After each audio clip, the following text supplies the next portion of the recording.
I just want to go over the bouncing ball animation again. This time I'm going to approach it in more of a pose method, but then when I get to the end and clean it up, I'll still be attacking each individual um, controller layer. So I'll be starting off with the pose, but then layering at the end to clean it up. So to do this, we'll key in our key poses first and set keys on all the controllers. So our first key pose will be the high point, which I already have it set at, so I just need to set a key there. I'm going to go ahead and set a key on the squash because that's the scale that I want the squash to be. Now this is going to be a loop, so the last key is going to be the same as the first. So I'm going to go ahead and set those now as well.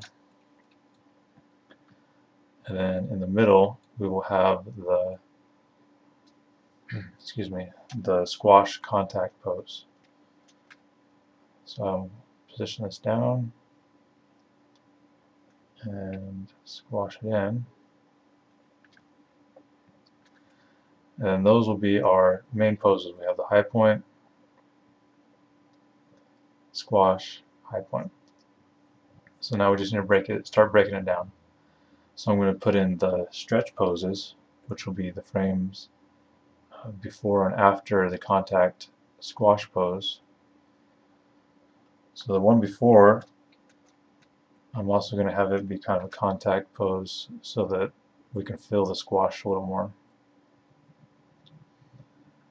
And then the frame after,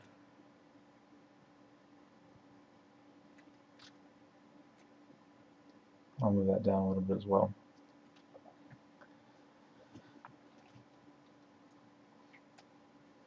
And then I will break down, I need to determine where it's going to go back to its natural scales, back to scale 1. So I'm going to say frame 14, it goes back up to the scale, and since I'm posing this pose,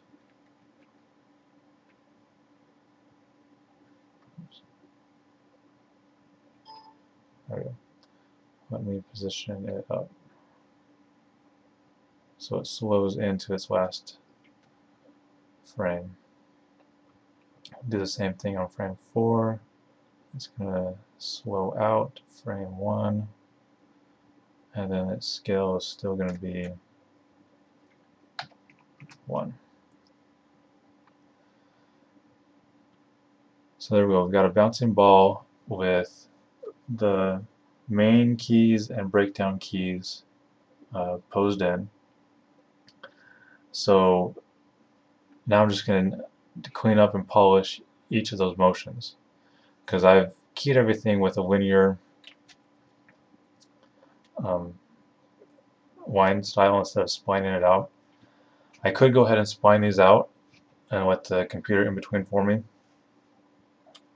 but I'm just going to go ahead. It doesn't take that long to finish cleaning this up. So I'm just going to continue slowing out of our first pose.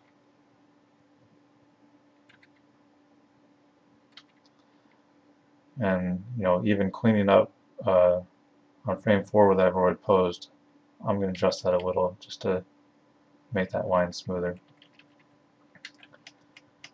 And then do the same thing on the other side. And you'll notice I like to work as in-betweens. So I have a key on frame 14 and a key on frame 18. So I started with frame 16 and then work down from there. So same here, I have a key on frame 10 and a key on frame 14. Excuse me.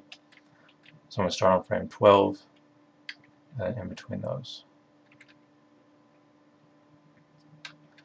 And then the next thing is do the same process on the squash.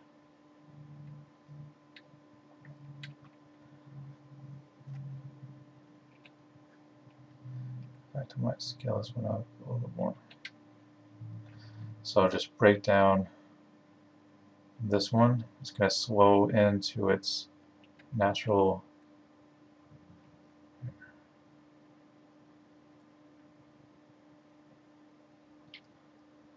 It's going to slow into the last pose on this side. And it's going to slow out from this first pose on this side.